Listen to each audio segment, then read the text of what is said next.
Good morning, good afternoon, and good evening. Thank you so much for joining us today. My name is Debbie Fransel, Director of Product Marketing here at ServiceNow. We really appreciate you taking time out of your busy days to join us. Over the last 2 years, there have been tons of webinars, seminars, conversations about the challenges and opportunities presented by the pandemic, and especially related to managing what we might call the dual workforce, those employees who have been out in the field in hospitals, restaurants, manufacturing, distribution centers, driving delivery trucks, as well as the workers who've moved from home and are now in the process of figuring out how to return to the office. The truth is, really, we've always had both, right? And today, I'm really excited to welcome industry thought leader Josh Bersin and leaders from 3 outstanding organizations, McDonald's, Ryder System, and Mondelez, to talk about how they've always been supporting these workers and especially what they've learned over the last couple of years and how they're applying what they've learned into moving into the future of work. We're going to start with some introductions and then turn it over to Josh to talk about a market overview and the challenges and opportunities of managing this dual workforce. Then we're going to have a little bit of a roundtable discussion and fireside chat with these organizations to share just their insights about what they've learned, and then open up to all of you for your questions. So with that, let's just start with some introductions. As I said, I'm Debbie Fransel, and Josh, do you just want to take a minute to introduce yourself? I think most people probably do know you already, but go ahead and give it a Yeah, I'll be real quick. Yeah, I'm an industry analyst. I've been studying this stuff for a long time, and we just wrote a whole research report on what we call deskless workers or frontline workers. So look forward to talking about it. Great, thanks so much, Josh. Really happy to have you here. And Galina? Sure, thank you, Debbie. Hello, everybody. My name is Galina Kruglov, and I am the Group Director of HR Employee Services Operations for Ryder. Ryder is probably best known for its truck leasing segment, but we are a full-service transportation and logistics company.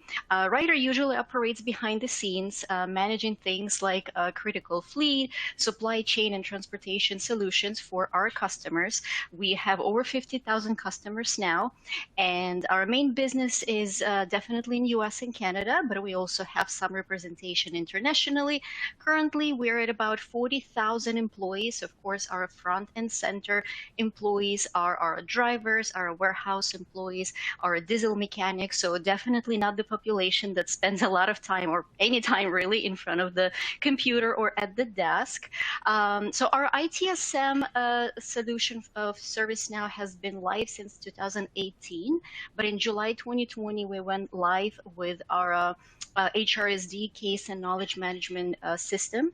We also implemented our first ever employee services portal, and we at the same time, we implemented Workday HCM and completely restructured our HR organization to better align with that new service delivery model.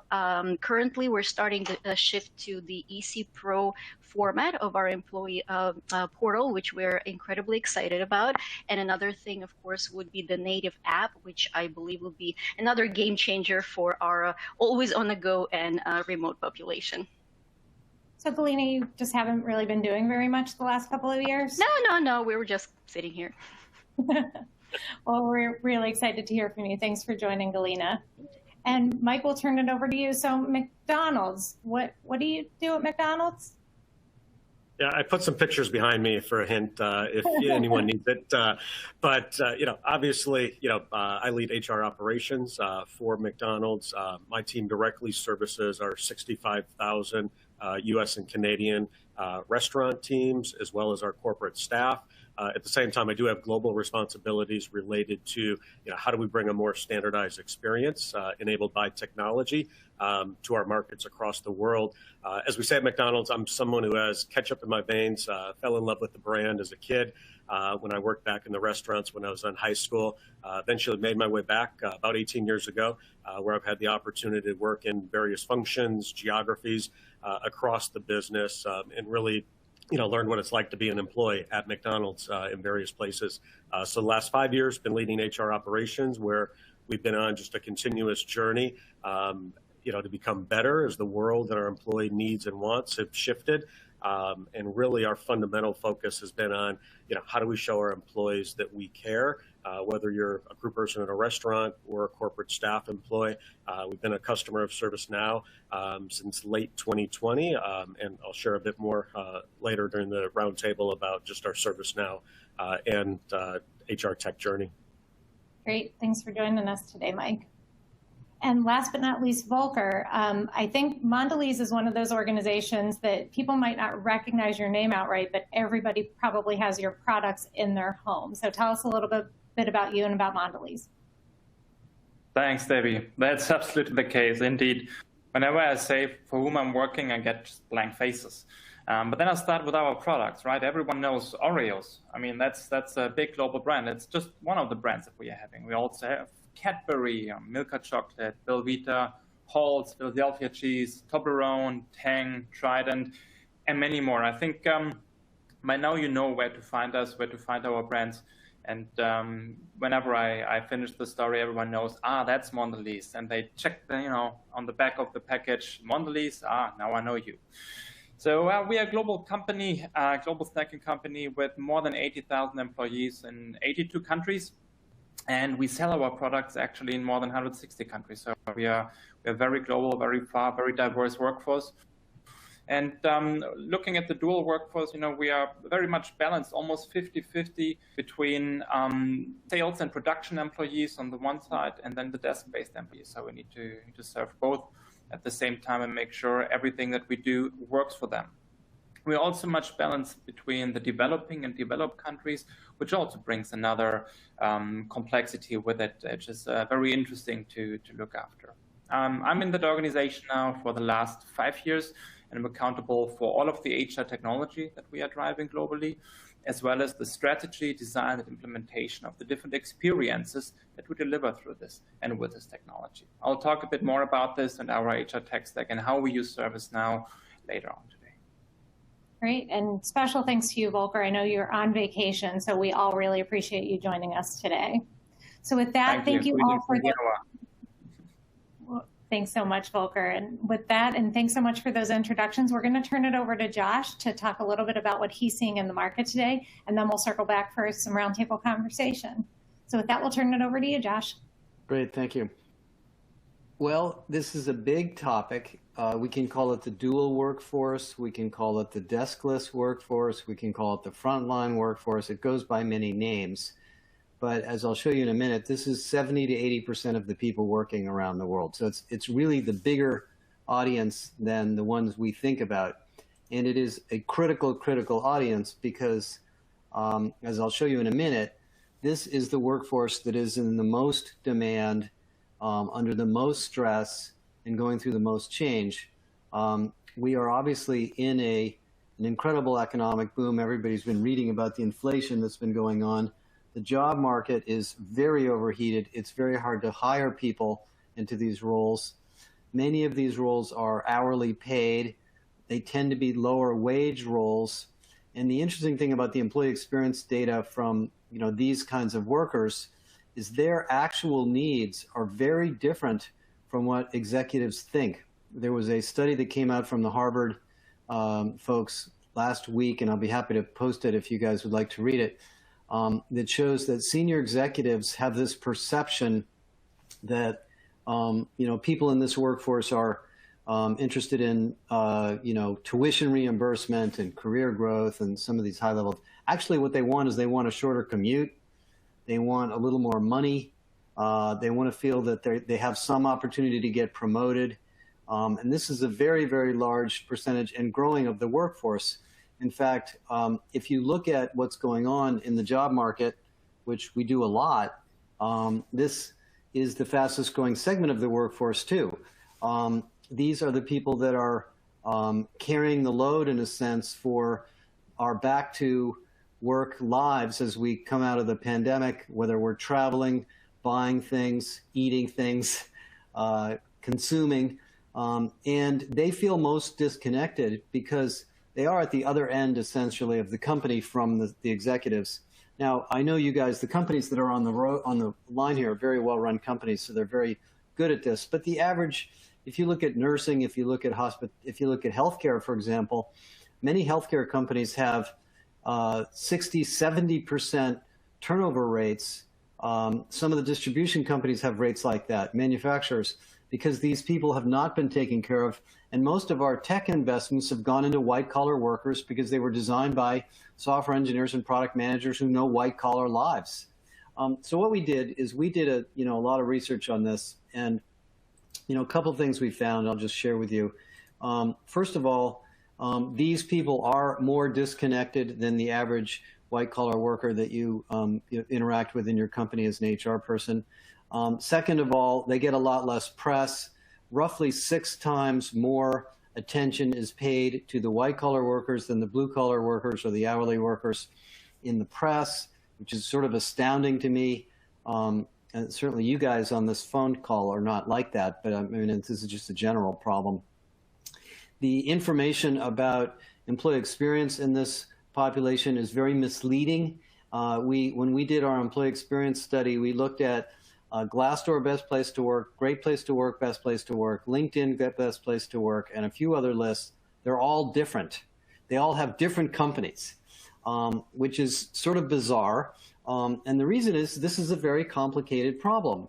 The needs of a restaurant worker at McDonald's are not the same as a truck driver or an operations person or a manufacturing person at Mondelez.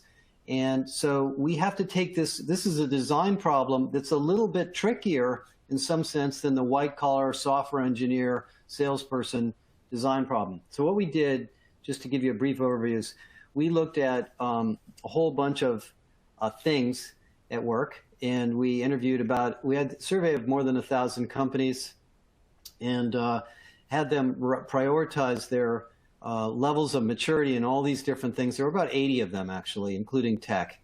And what we found, and you can download this from our website, it's available for free, is that the things that matter to these essential workers or deskless workers or second workforce, whatever we call them, are not that different in a sense that many of the things that we see from everybody else: trust, a sense of belonging, a sense of being appreciated at work, being paid fairly, trusting in their management, knowing that they have a future, and really feeling a sense of belonging. Now, there are also light blue things here that are important too, like being able to get my job done easily and having the tools that I need and feeling fit and healthy and having a supportive workplace where I don't feel like I'm overtired all the time. By the way, I used to work at McDonald's, and I know how hard it is to work there. At least it used to be. It's a lot more automated now than it used to be. So what we have to do with tools like ServiceNow is we have to develop these types of solutions in a meaningful way. And it's interesting. If you look at this list, and this is a statistically correlated list against financial outcomes, human capital outcomes, and growth, they actually cluster into groups. And if you look at the companies out there that we talked with, and they're basically in every industry, about half of them are focused on transactional efficiency, ease of use, productivity, and in the other half were beyond that. They were doing that too, but they were really focused on growth and innovation and career and so forth. So this is an interesting problem. And what we found is that as you move up that maturity model, the outcomes you get improve. So everybody, of course, wants their job to be easier and wants their workplace to be productive. But once you get to the point where you feel like you can grow, or the company is taking care of you in a fair and inclusive way, then you become more creative and more supportive, and you put more of your human energy into work. So what we basically came up with, just to summarize, and we'll go back to we'll do a Q&A, is, we call it deskless work, but, like I said, there's a lot of different ways to define this. In this report, we basically said there's these 7 things, and they all matter. And unfortunately, as you know, they're not all delivered by one system or one service. The reason ServiceNow has become such a big part of this employee experience problem is that some of these things are management practices, some of these things are tools, some of these things are IT, Some of these things are well-being and health. Some of these things are feedback systems. By the way, feedback, listening to deskless workers is a very, very important part of creating a great experience. So you need a feedback system. And so we need a platform that can manage that and automate that, and also design it for different populations. Truck drivers are not going to be the same as nurses, obviously. And when you do that, it really helps. And what we found in this research is the companies that are at level 3 and level 4 in that maturity model, which is about 40% of the companies, are significantly higher performing companies, especially in the labor market we're in now, where roughly a third of the workforce in the United States is going to change jobs this year because they're frustrated with their work. So that's a little bit of an overview, and let me turn it back to you guys and we'll have our discussion. Thanks so much, Josh. Really appreciate it. I know that was a super quick clip through what you normally would discuss, but we'll keep you on for the rest of the conversation, of course, and certainly welcome you to jump in with Mike, Galina, and Volker as we continue the conversation. So appreciate that, and we'll have time for Q&A at the end as well. So with that, let's pull Mike, Galina, and Volker back into the conversation. And Mike, let's start with you. Obviously at Mondelez, you have a wide variety of employees, and I know you specifically support us in the US and Canada. And with your employees at McDonald's, you're very focused on providing the same quality of experience to your employees. But as Josh just talked about, it's going to be a different type of experience depending on which employee you are, whether you're out in a restaurant or have been working at home the last couple of years or in an office location. So what has been your focus at McDonald's? How have you been deciding what type of experience you provide to those employees, and how has your team been working to define that experience? Yeah, thank you, Debbie. I think for us, one piece we started with this is you have to think about the employee experience almost as a marathon. It's not a sprint. It's not a one and done. You really have to think about this about the long haul, and it's a never-ending journey. And really think about, as Josh was saying, how do you make it easier for employees to work at your company, again, whether they're at a desk or in a restaurant, and allow them to focus on, for us, focus on servicing our customers at the restaurant. You don't want people flipping through a 70-page PDF document online for their benefits. It's how do you serve up that experience easily? So what we've done over the last couple of years is, one, we've been trying to bridge the opportunity. We've made a lot of headway and investments in our customer digital experience. And so what we had was a gap between, we had, an app, mobile order and pay, delivery, kiosk in our restaurants. What we were trying to do is, how do you create that great digital experience also for your employees so they don't feel left behind? So I mentioned in the intro, we launched ServiceNow HR in late 2020 for our U.S. restaurant employees and staff. In mid 2021, we actually launched for our U.S. and Canadian populations Oracle HCM Cloud. And then last month, to kind of add to our HR tech stack, we launched Workplace by Meta, again, to give our restaurant employees at our corporate-owned restaurants kind of a communications and engagement platform. But I will say, software, I think, as we all know, it's only a piece to the EX equation. And so we have to look holistically at the experience. Something we have recently done, we continue to expand daily pay opportunities, again, looking at that deskless workforce and giving them the opportunity to get pay on a daily basis if they choose to. And so we kind of look across beyond technology of just what is the value add EX opportunities we can provide. I also think, getting that digital experience right for the deskless worker is not easy. It's an employee that, doesn't have a company issued laptop, cell phone like corporate employees do. Emails, IDs, multi-factor authentication are not part of their daily life. And so you have to get some of those foundational elements right in order to make that experience or your investment in technology work.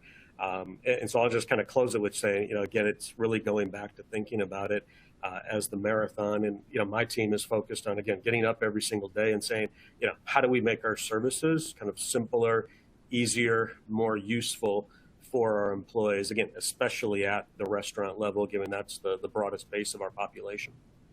Absolutely.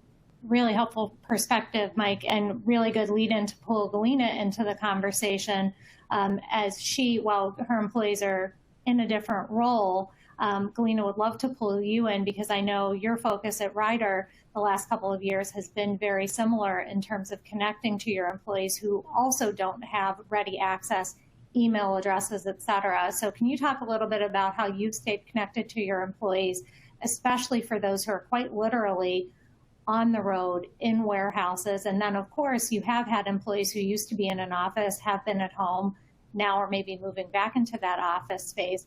What role has technology played? And then also, what role have managers played in staying connected to those employees?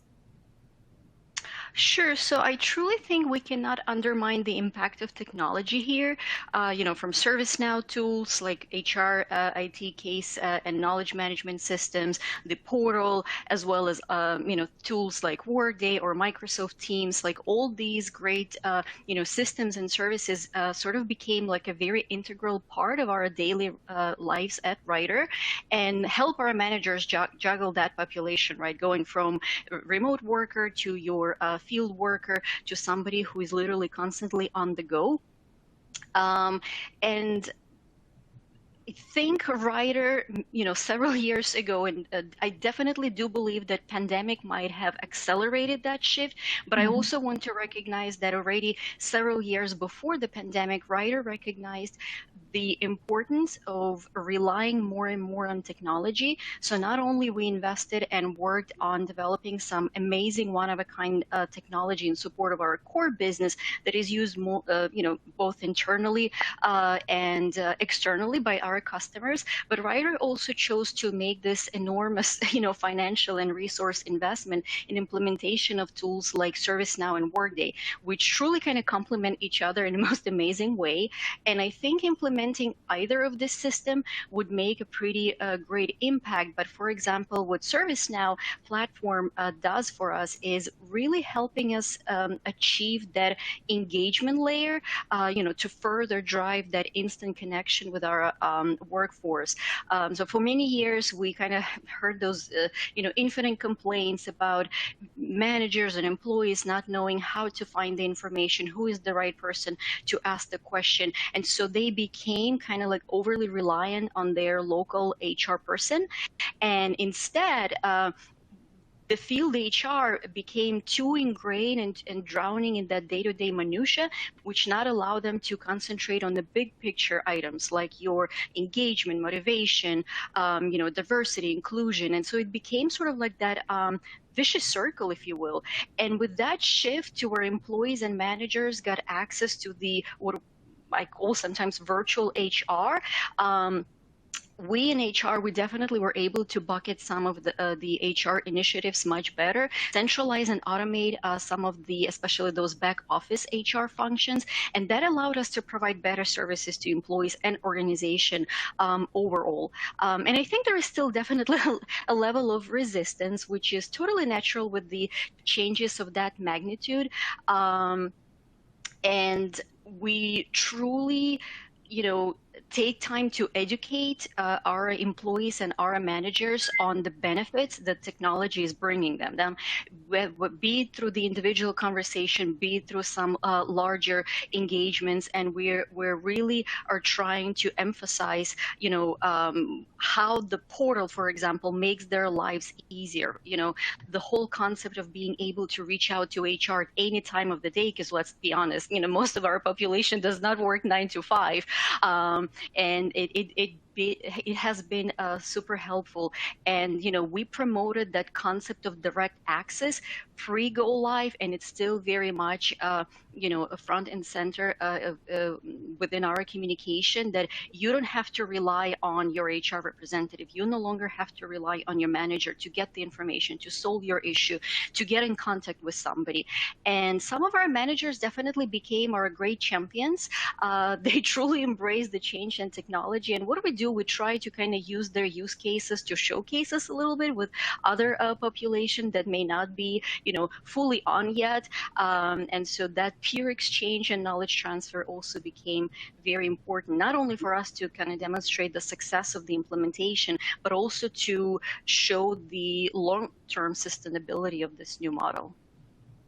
That's fantastic, Polina, and I think such a unique use case, because we do so often hear for organizations like yours with people who don't work a normal 9 to 5 and don't have ready access to technology, how challenging a deployment of Workday, ServiceNow, or other technology will be to adopt. But I think, you've kind of shown that with the right change management and use cases that you can actually be successful. So we'll talk a little bit more about that. Volker, would love to bring you into the conversation to talk a little bit about how you've achieved success, because it wasn't an overnight success for Mondelez. You do support about 80,000 employees in 82 countries with 15 languages. So quite a large service delivery model for you. And I think, Mondelez has been live, at least with ServiceNow and with Workday, for about 3-4 years now. And you've continued to evolve that delivery model for your support in plants, for your sales workers, for your knowledge workers, as you said at the beginning. Can you talk a little bit about how you continue to learn and evolve? Because it's not like you went live and were done with it and said we're successful. And so can you talk a little bit about how you've continued to evolve that journey? Thank you, Debbie. Yeah, that would be fantastic. Hey, you're alive and all the work is done, everything works perfect. But that's not the world we are living in. No, but let me talk about our journey a bit. As you said, we started basically 4 years ago with ServiceNow for HR, the implementation, and that was the initial point of optimizing and bringing our tech stack to a currentness, to a current time. We were the first ones to implement ServiceNow in Mondelez, but we were quickly followed by other functions and have it now across multiple functions. ServiceNow is now really one of our core engines across the company, and that helps in many different ways, and I'll talk about it a bit later. But back then, 4 years ago, we only implemented as a basic case management system as well as knowledge base. That already brought us forward significantly, but it's not where we stopped. Afterwards, we initiated a project, and you referenced it, Debbie, very similar also to RADA systems, to go into the core system, the backend system. And what we did is we exchanged SAP HCM that we had in our company as a global system for around 20 years and went live with Workday in the middle of the pandemic in September of 2020. That was an undergoing on its own, definitely not a simple one in the middle of pandemic going live, because we went big bang live across all of those 82 countries. But we finally had a current tech stack and were capable to offer self-services to our employees. And this was very critical, as everyone can imagine, at that time when you had heavy remote work for everyone that is a desk-based work, right? But also the change curve was very difficult for us. Everyone was happy to have proper access to HR services without the need to get hold of an HR employee. It's difficult when you're suddenly working from home, or when you are in a factory that really has a need to make sure only people are there that are essential for production. So it was not straightforward, not that easy. But everyone was happy to have this proper access to HR, and we had a good way to communicate and educate our colleagues, we thought, on how to utilize the systems. But that was only true for the desk-based colleagues, actually. We had some trouble getting hold of our colleagues in the factories, our colleagues also on the go, the sales colleagues. So we need to ensure as a company that we continue to operate, to produce, and to make sure that we also get to these colleagues in a more impactful way. So what we did is we installed kiosk PCs for our coworkers to provide them with the same access that we have for our desk-based employees that work from home. And we thought this will help, this will work. And like this, they can access our services. But this was more difficult than we thought, and also took longer. On one hand, it took longer because it was difficult to get the kiosk PCs and to get the kiosk PCs also into the factories. As I said, only essential workers were allowed in our factories. But then we were able to do this and bring them there. And our desk-based workers are now using self-services very well. They're not the biggest fans, I have to say. We still work on the transition here and make sure that we make our services also simpler. I think some of them still hope for the regular HR services to come back to them.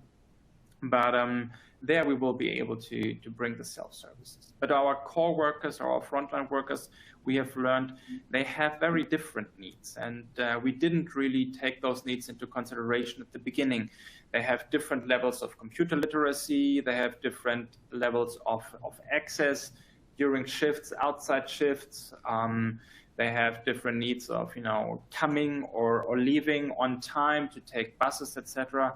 So we had to really rethink how to bring self-service to this group of our colleagues. We are still, working on this to make it better every day, but what we definitely bring in is a directly focused core worker. We call them core worker, our manufacturing workers, core worker interface through ServiceNow that gives them exactly what they need directly without searching through all the knowledge and all the services that we bring for the rest of our 80,000 employees. And we do the same for our sales colleagues. Here, of course, not as a kiosk, but it is more of a mobile experience that we provide to them. Again, ServiceNow knows exactly that you are a sales colleague, where you are located, where you're working from, what's your role, and so it can serve up exactly what is true to you and makes it quicker for you to find what you need and utilize that. So this is where we are now, but we are still continuing to learn on this, continuing to evolve and make it simpler for all of our colleagues. That's great, Volker. You just went exactly what I was going to ask, which is how are you configuring the experiences individually for your different type of workers, and are you conducting any sort of listening and learning with those workers? You've mentioned that they have different reactions to those experiences, and how are you incorporating their different needs? So it sounds like you're actively listening and changing the experiences.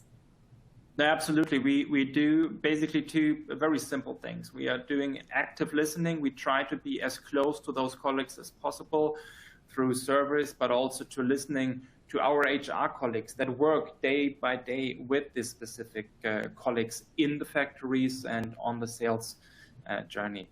And then the second thing is we bring design thinking into our design.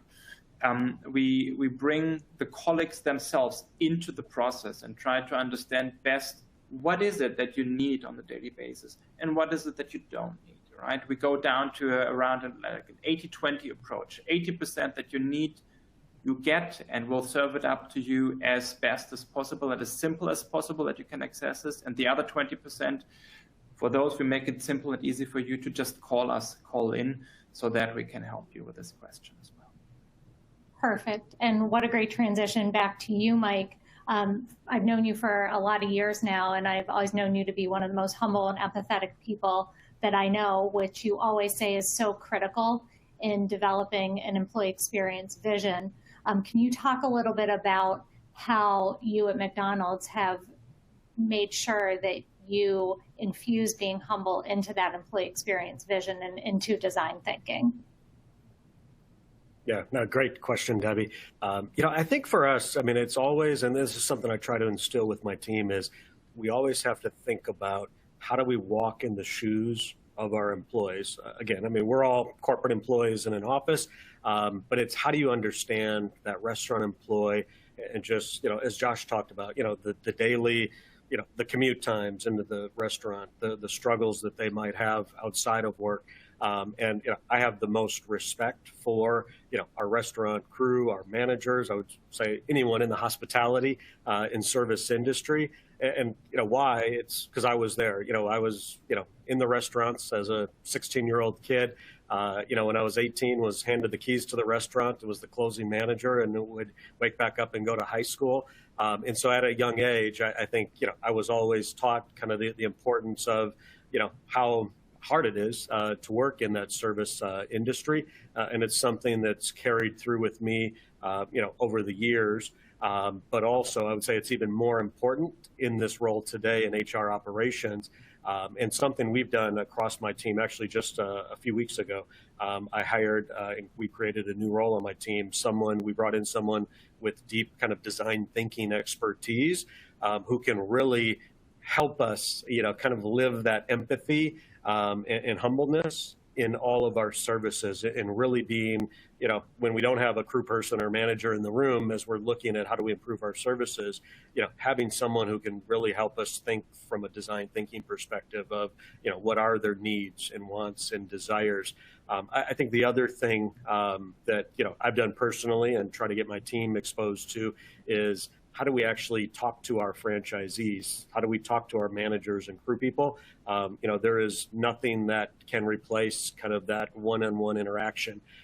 We just held our worldwide convention down in Orlando last week, where we had 13,000 of our franchisees, corporate staff, suppliers together, something we haven't done since prior to the pandemic. And it was just a great opportunity to continue to talk about, how do we become better as a brand? How do we deliver a better experience? How do we show our employees that we care and say thank you to our employees? And then I think the other piece to this, Debbie, is just HR operations, HR services. Obviously, we've all been through a lot in the last 2 years with the pandemic, the George Floyd killing, the DE&I efforts. For us, deploying ServiceNow, deploying Oracle. I think for us, it's also showing empathy and caring and humbleness to our HR service teams as well, and really helping them remain engaged as we continue to evolve the organization very rapidly, evolve our technologies very rapidly, and really helping them, feel like McDonald's cares about them as well, because they truly are kind of that frontline service to our restaurant managers, to our crew people, when they have an HR benefit payroll type of question. And then the last thing I'll say is, I'll kind of close the loop on this one is, someone, many years ago kind of told me, never forget where you came from. And that really is, Debbie, probably how you've seen, myself embody that as a leader is, I came from humble beginnings, and, you never forget that, and it makes you a stronger leader to be able to deliver a better experience. Absolutely, Mike. And you raised such a good point that we focus a lot, as we should, on our employees and making sure that they're well cared for, because the better we take care of them, the better they perform for our customers. But you raised such a good point that we need to make sure that our teams and our people are well cared for. And Volker, I want to turn it back to you here for a minute, because we would be remiss if we didn't talk about the back office. And I think that we've learned a lot in the last couple of years, something that we always knew, that it's really important for HR and IT and facilities and legal and all of our back office teams to work together very well and to communicate so that they can best support our teams. And they need to be well cared for and have the right information and the right resources to care for our employees. I know you've spent a lot of time doing that at Mondelez, and that's really helped your success. Can you talk a little bit about that? Happy to. Yeah, absolutely, indeed. And this goes back to something I said in the beginning of the session today. This is one of the big advantages of ServiceNow and the advantage that we harvest within Mondelez. Experiences, as you say, they don't end with the borders of a function. They span across. Let's take onboarding, for example. It goes across HR, finance, facilities, IT, and potentially some more, depending on how you structured your company. And the good thing is that, ServiceNow can help span across this and build an experience end to end. For onboarding, for example, this is really important because if you mess that up, you waste a lot of time, energy, and money, and you make a lot of people unhappy. So onboarding is one of those processes that you need to get right, where you can see this red thread across different functions, different towers going through, and we have utilized ServiceNow to really help us driving an end-to-end experience in favor of our employees through those different towers or silos to make sure that in the end we get to a very good experience that makes sure the employee has everything they need at their fingertips through one click, one process, and not trying to figure out where they need to go. Onboarding is one of those, but there are others, like when you change your job, when you change into a different country, when you change your career completely, also when you leave a company, right? And this is where we really harvest the value of having ServiceNow across multiple of our towers, as well as being able to integrate even towers that are not part of our ServiceNow core stream, to make sure that it builds an integrated experience. And this is what we are trying to do more and more to make it simple for our workforce. Great. Awesome. So lightning round, so we save a few minutes for some of the questions that have come in already. So Galina, I'm going to start with you. Of everything that you learned in the last couple of years, what of those learnings are you taking into your strategy for the rest of this year and into next year? Sure. So I think a lot of it, I'm going to kind of second what Volker and Mike already said, is really listening to our customers, our internal customers, understanding their needs, understanding how their needs might differ from one employee population to another employee population, and following the lead with some of the great releases and developments that ServiceNow has been showcasing lately, because that partnership between the companies like ours and ServiceNow, for example, does allow us to achieve that perfect union of the technology that is able to meet our internal needs.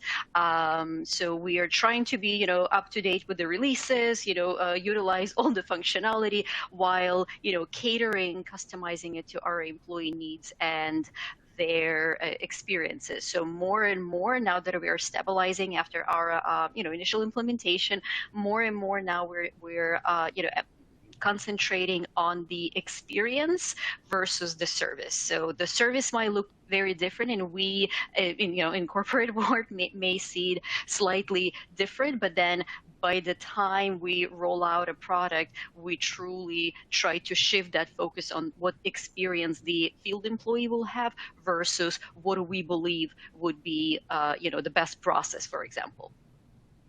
Makes good sense. And Mike, what about you? I think for me, I mean, we all only have so many arrows to shoot. So you have to be very purposeful. I mean, there's only so many resources we have, so many hours in a day, so much money in the bank. And so you have to be very purposeful as far as, what are you going after on the experience? What's the value for your employees? I think we all could probably make a list of 500 things we could do to improve that experience. And especially as I look at the HR tech landscape and the speed and the enhancements that all of our vendors, including ServiceNow, are providing us, you have to be very strategic as to what your employees are actually going to notice and what they're going to give you credit for, to say, hey, you know what, McDonald's does care about me, and they're making it easier to work here. So Josh, I'm going to ask you to comment on that in a second, but first let's let I was about to leave. I didn't think you really wanted me here anymore. Nope. I'm going to ask you to weigh in, especially on that, and give the folks some advice on what Mike just said. But Volker, let's let you weigh in on that, and then we're going to turn it over to Josh. Thank you, Debbie. Thank you, Josh. It's not so different to what Mike has said. Investments in people and experience, they have to be lasting, but they have to be targeted. You only have so many arrows, and you really have to be targeted and focused to meet the employee where they are, and not try to bring the employee where you want them to be. Because like this, you are creating more work, and most likely you will not be successful. So really meet the employees where they are, try to accommodate their needs as best as you can, as targeted as you can, and then use personas to inform your investments here, because this is in the end what counts. What we want is to make sure that from an HR perspective, our employees are feeling cared about and need to use as little time as possible with any of the HR admin. And if they don't think about how to do that, if they don't think where to go for that, but if it just works, then I'm happy. Great. So Josh, I think that interested in your thoughts on, you talked at the beginning about how employee expectations are changing. Where are you seeing in the clients that you're supporting their shift? Certainly now the floodgates are sort of opening. Everything was focused on keeping employees safe and focused on COVID response, et cetera. As people are kind of moving out, hopefully, of COVID, where are you seeing that shift in terms of, as Mike and Volker just articulated, there are limited arrows. How do we help organizations prioritize their spend, their resources? What advice can you give to the folks on the call here in terms of that prioritization? Sure. Well, I have a bunch of observations about this. First of all, as you could hear from all three people, this is a new and significantly complex focus area. So I do think HR departments need someone or a team that is focused on the deskless, or whatever you call it, manufacturing work experience in particular, not as part of the whole company, because it is very different and very unique. I've talked to and it isn't one product, by the way. ServiceNow isn't going to do everything. You heard that Mike has Facebook or Workplace. I've talked to a lot of companies that have placards. They basically have signs because people don't have phones. People don't have email addresses. So it's a complex space. I think in terms of priorities, I think it was Volker who mentioned it, or Mike, you have to get very close to the line operations and probably physically go there regularly and interview people and hear what's going on, and then look at data like turnover and recruiting data to see where and why large numbers of people are not staying or are taking leave or are not coming to work for your company, to see where the EX is breaking down. Like I said, it might be commute, it might be pay. It's certainly going to be work flexibility. We know that, and we know it's going to be some of these cultural things. And it changes over time. As you get more automation, most of these jobs are getting automation systems all the time. So, what might be the EX problem one period of time, 6 months, 9 months later, it's different because now they have new systems in the stores or the plants, and so their experience is different. So I think it just takes a lot of focus. And I see some questions about rewards and recognition and all that stuff. These are the same issues we have with everybody else in the workforce, but you can't generalize and assume that what a software engineer is thinking about all day is the same as a line worker in a McDonald's. So that's really what's coming out. The one more point I wanted to make, just real quick, the reason ServiceNow is such an important company and vendor is the center of gravity has moved out of the HCM system into the employee experience. I know one of you guys talked about moving from SAP to Workday, which is obviously a massive project. To really, if employee experience is your problem, that isn't the solution. The solution is to focus on the tools and the experiences at the top. And this is a new way of thinking about HR tech. We used to think that the HR tech stack, Oracle just announced, for example, a massive thing today trying to get into this space because they feel the center of gravity moving away from the core systems into these employee-facing systems. So all these things like design thinking, listening, building multiple channels of communication are really, really important and really strategic. And I would say, in terms of priority, get back to your question, is really getting to know the number one or number two challenges in each part of your workforce. And that means going out and talking to people. That's great. Really appreciate that, Josh. Sure. There's some questions here, and this might be a good question for Galina, but Josh, really interested in your perspective here as well. questions about that self-service component, because especially as we think about those workers, the deskless worker, the answer can't always be just call a call center, right? And obviously that's an option, especially for some of the more complicated interactions, the leave of absence and so on. But what have you seen as successful for organizations that you support in terms of the adoption of self-service? You know, Galina made some good points about job-ready access 24 hours a day, but what have you seen? Well, there's two things. One is you have to have multiple channels, because even if it's on a portal, sometimes people use their phone and sometimes they won't have a phone. Chatbot, et cetera, voice recognition, phone, et cetera. The second is look through the service calls you have and see what they are. I mean, I talked to a company the other day who looked at all of the service calls they were getting in the service center, and something like 70% of them were about leave policy. So there's probably a certain number of things that are really, really heavily trafficked, EX, topics. Put them front and center. And then some of the ones that are more complex, you might have to actually talk to an HR business partner to get them resolved. So, because not everything can be done in self-service, and it may not be worth the effort if you don't get as much traffic in these other areas. Absolutely. Question here, Volker, I'm going to point this one to you, especially since you have 15 languages live. Can you talk a little bit, questions come in about the multilingual HR service delivery support that you've enabled, and you have that in both Workday and in ServiceNow. So can you talk about how you've prioritized which languages and the success that you're seeing there? Absolutely, happy to.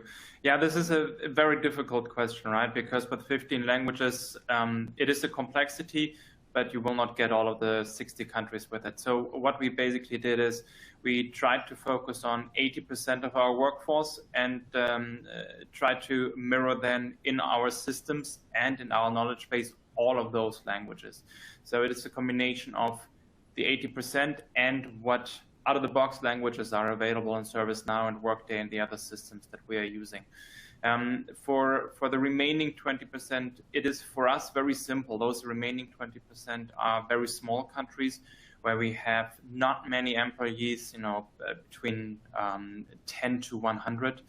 And it's just way more effective and efficient if you have a local HR person there to take care of this. And we offer self-service in all languages in those countries as well. In many countries and in many, many more than we were expecting, English is actually working. So the uptake in English language is better than we expected in countries that we don't serve in local language. And then others, what we do is we do the regular HR work through an HR person. Great, thanks, Volker. And Josh, last question for you, and then I'll ask any of our panelists to weigh in on this. The role of the manager has become much more prominent in the last couple of years as really that main connection point back to organizations with workers so dispersed and in many different places. How have you seen the role of the manager change and take prominence? In most companies, managers are a little bit less managers and a little more coaches and more taking care of people, empathizing with people, giving people help, as opposed to directing them and saying, here's what I want you to do, why aren't you here on time, etc. But it's a good point that in any EX strategy, there's the EX issues for the individuals and there's the EX issues for the supervisors and managers, because the supervisors and managers are going to be the first person that the individual goes to. And if they're not clued in to where the strategy is going, they're going to say, well, just call HR because I don't know how to deal with that. You're going to be right back where you started from. But I think there's a general trend, in all the companies I talk to teach managers how to be more empathetic and understand the stress and complexities and just issues of mental resilience that employees are going through in all jobs, as well as really know the operation and helping people do their jobs well. Absolutely. Galina, Mike, Volker, any special emphasis being paid in your organizations to managers? Most definitely. And right now, I think more than ever, we recognize the how crucial the manager training and that onboarding and acclimation to their role is, be it the experienced professional that is being hired from another company, for example, or somebody who's being promoted into the managerial role from within. So there are, quite a few initiatives right now within Ryder to emphasize the need for that successful manager training and onboarding, because like Josh mentioned, their job is no longer just directing, like the actual work activities, but also be that, champion of the change, lead the employees through that, send them to the right resources and not fall back on, like that live person HR for every little need that employee may have. Yeah, and the only thing I would quickly add is just it's the divide between the deskless manager, say in our restaurants, and the corporate people manager.